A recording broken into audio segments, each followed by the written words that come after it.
¿Has dicho alguna vez familia y te han contestado, no, no es solo eso? Pues, hoy vamos directo a eso, frases culturales que no se traducen bien al español. Vas a aprender cómo entenderlas y cómo explicarlas cuando ves series, lees manga o charlas con amigos nativos.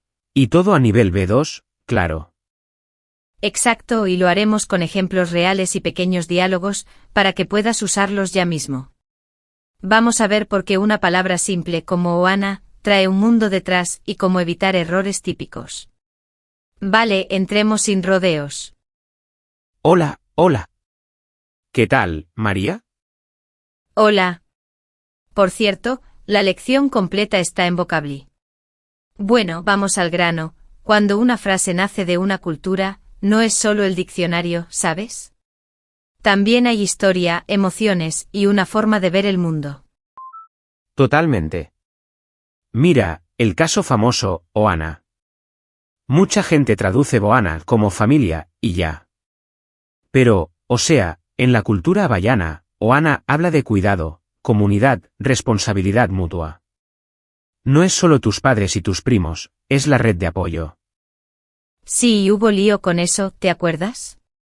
Cuando algunos leyeron Ohana regresa, en una adaptación, mucha gente dijo, eso suena plano, como si fuera solo vuelve la familia. Falta el corazón, ¿no? Claro. Entonces, ¿qué hacemos en español? Mi truco es no buscar una palabra mágica, sino explicar en 2 pasitos. Por ejemplo, digo Ohana, familia, pero con la idea de que todos cuidan de todos. Es una frase corta, pero abre el sentido. Me gusta. Y antes de entrar en más ejemplos, hagamos un mini roleplay, ¿vale? Escenario: 2 amigos ven una película y aparece Ohana. Uno no entiende. Vamos. Yo soy el que no entiende. Empiezo, oye, ¿qué es Ohana? ¿Solo familia? Le contesto, bueno, sí y no. Ohana es familia, pero también amigos cercanos y vecinos que se ayudan. Es como decir, aquí nadie se queda solo. Y yo, vale. Entonces, si traduzco Ohana por familia, ¿pierdo algo? Un poquito sí. Mejor di familia, en el sentido de comunidad que se cuida. Es más largo, pero la verdad comunica mejor. Perfecto. Ese tipo de mini explicación salva muchas escenas. Ahora, otro tema caliente, las traducciones de manga con españolismos. Hay personas que odian cuando el traductor pone una frase muy local, tipo de barrio, porque, según ellos, se pierde el sabor original. Sí, y otros dicen lo contrario, que si no adaptas un poco el lector se queda fuera. Yo honestamente busco equilibrio. No cambiar el sentido, pero tampoco sonar raro en español. Si en japonés el personaje habla de forma callejera, en español también, pero sin meter una frase que solo entienden 10 personas de una ciudad. Tal cual. Consejo práctico: cuando leas o veas algo con una frase rara, pregúntate 2 cosas. 1. ¿Qué emoción quiere crear? 2. ¿Qué relación marca entre los personajes? Si pillas eso, ya puedes construir tu español sin matar la idea. Hablando de errores, tengo una historia real, y bueno, un poco vergonzosa. Un amigo alumno dijo tener la leche pensando que era pasarlo bien. Y el grupo se rió porque en España puede sonar a lío o a mala racha, y además tiene tonos raros según el contexto. Moraleja: no des por hecho que una expresión significa lo mismo en todos lados. Sí. Y justo con eso, Latinoamérica y España no siempre usan lo mismo. Por ejemplo, una frase que en México suena suave, en España puede sonar fuerte, y al revés. Tip: escucha música y series de la región que te interesa. Así agarras el color local, poco a poco. Total. Y ojo con los subtítulos. Hay quien piensa, si leo más entiendo mejor.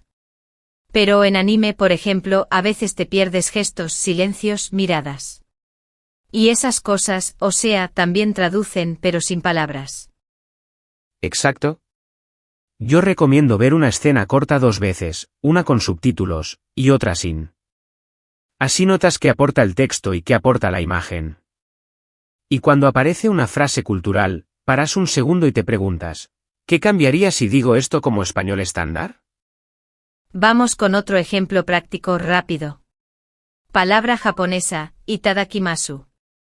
Muchos lo traducen como buen provecho, pero no es lo mismo. Es más bien, recibo esta comida con gratitud. Entonces en español yo diría, gracias por la comida, o solo mantengo itadakimasu, y explico la primera vez. Hagamos un mini roleplay con eso. Escena, estamos en casa de una familia japonesa. Ellos dicen itadakimasu. ¿Qué hago? Yo diría algo así, itadakimasu, gracias por la comida. Y sonrío. Si alguien pregunta, explico, es como dar las gracias antes de comer. Listo, natural y respetuoso. Bien. Antes de seguir, pausa rápida, mini test. María, que dijimos que Boana comunica además de familia. Que comunica cuidado y responsabilidad entre todos, una red de apoyo. Si dices solo familia, te dejas fuera ese matiz, ¿vale? Exacto, prueba superada. Sigamos. Otra historia simpática, alguien oyó en un abrir y cerrar de ojos, y preguntó si en España la gente parpadea distinto. Me hizo reír, pero dime si no es humano. Cuando aprendes, tu cerebro va literal, y ya está. Claro, y ahí entra un truco, cuando una frase suena muy literal, piensa si podría ser una imagen. Abrir y cerrar de ojos es una imagen para muy rápido. Entonces traduces la imagen a la idea, rápido, enseguida, de inmediato. Fácil. Más tips concretos, que sé que os gustan. 1. Si una frase viene con mucha cultura detrás, nómbrala y explica una vez. Por ejemplo, en el Día de Muertos, las ofrendas son para recordar con amor. Ya está, un par de palabras extra y entras bien. 2. Usa perífrasis cortas. Si no hay palabra exacta, rodea el sentido. Tipo, es un saludo que muestra respeto, es una broma interna del grupo, es una promesa de apoyo. O sea, ayudas al oído español a aterrizar. 3. Pregunta. Si tu amigo nativo usa una frase que no pillas, dilo sin miedo, oye, ¿eso qué implica exactamente? Así, el nativo te da el matiz local. Y, de paso, creas confianza. Y 4. Ojo con la región. Si estudias en España, aprende expresiones de España. Si tu pareja es de Colombia, pues mira series de Colombia, escucha su acento. No hace falta todo a la vez. Paso a paso, sí. Volvamos un segundo a la polémica de los españolismos en manga. Hay gente que defiende que sin un poco de localización, el diálogo suena frío. Otros dicen que meter chistes muy locales rompe el tono. Yo estoy en medio, adaptación, sí, pero con respeto a la intención original. Estoy contigo. Si el original usa humor absurdo, el español debería sonar absurdo, no convertirlo en un chiste político local. Y si el original es tierno, no lo conviertas en sarcasmo duro. Traducir es, en parte, cuidar la emoción. Hagamos otro roleplay corto, ahora con humor local. Personaje dice una frase intraducible tipo deadpan en inglés, muy seco. En español, yo podría decirlo plano, sin exclamaciones, y añadir una microaclaración si hace falta. Lo dice muy serio, es broma. ¿Cómo lo harías tú? Yo diría la línea seca, y si la escena pide ayuda, remato con un comentario suave, ironía total. No largo, solo un guiño. Así mantienes ritmo y sentido. Bien. También hay el mito de que leer subtítulos siempre mejora la comprensión. Depende. Si te absorbe el texto, te pierdes gestos. Y en culturas donde el silencio dice mucho, te pierdes medio mensaje. Mi método, una primera vez con subtítulos en español, una segunda sin y si puedo, una tercera con subtítulos en el idioma original. Comparo. No me mato a estudiar, solo observo que cambia. Otra cosita práctica, prepara frases puente para explicar lo intraducible. Por ejemplo, Es una frase de respeto, es una costumbre antes de comer, es cariño entre amigos. Las usas y ya no te quedas mudo. Sí, y anota tus propias frases puente en el móvil. Un blog simple. Cuando te bloqueas, lo miras. No necesitas 1000 aplicaciones, lo importante es usarlo en conversaciones reales. Un chat con nativos te da oro. Volvamos a errores comunes. A veces, por querer sonar nativo, copiamos sin contexto. Como el caso de tener la leche. Mejor pregunta, ¿esto suena bien aquí? Así evitas meterte en un jardín, como decimos.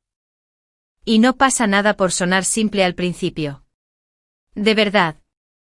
Puedes decir, no sé la palabra exacta, pero quiero decir, y explicas. La gente agradece la claridad. Luego, ya pulirás estilo. También puedes usar gestos o ejemplos. Si Goana es cuidado, cuenta un ejemplo, cuando mi vecino me ayuda sin pedírselo, eso es, Oana. El ejemplo clava la idea sin discutir diccionario. Hablemos de límites. Hay frases que es mejor dejar en el idioma original y explicar la primera vez. Como itadakimasu o ciertas palabras indígenas en América Latina. Se quedan y tú las acompañas con una breve explicación. Y listo. Sí, porque traducir a la fuerza a veces borra identidad. Y el respeto cultural también se muestra así, aceptando que no todo cabe en una sola palabra española. Otro mini consejo en tus notas separa significado básico y matiz cultural. Por ejemplo, Oana igual a familia básico implica apoyo y cuidado matiz. Cuando hablas eliges qué decir según el tiempo que tengas. Y practica con oído. Escucha cómo reaccionan los nativos. Si una explicación suena larga, recórtala. Si no se entiende, añade una palabra más, como comunidad, respeto, broma, promesa. Antes de cerrar, una última escena cortita. Imagina que alguien te dice en España, vengo en un abrir y cerrar de ojos. Tú puedes responder, perfecto, entonces vienes enseguida. Ya no suena raro. Has traducido la imagen a la idea. Exacto, y ahí está la clave, pasar del símbolo a la función. ¿Para qué sirve esa frase en la escena? Calmar, prometer, bromear, agradecer. Con eso, tu español suena natural. Vale, pregunta para quienes nos escuchan, ¿qué frase cultural te cuesta traducir al español y cómo la explicas tú? Cuéntanos el contexto, así aprendemos todos. Y como dijimos antes, si quieres practicar más, la lección interactiva con transcripción, tarjetas de vocabulario y ejercicios está gratis en Vocably. Tienes el enlace en la descripción. Un abrazo y hasta la próxima.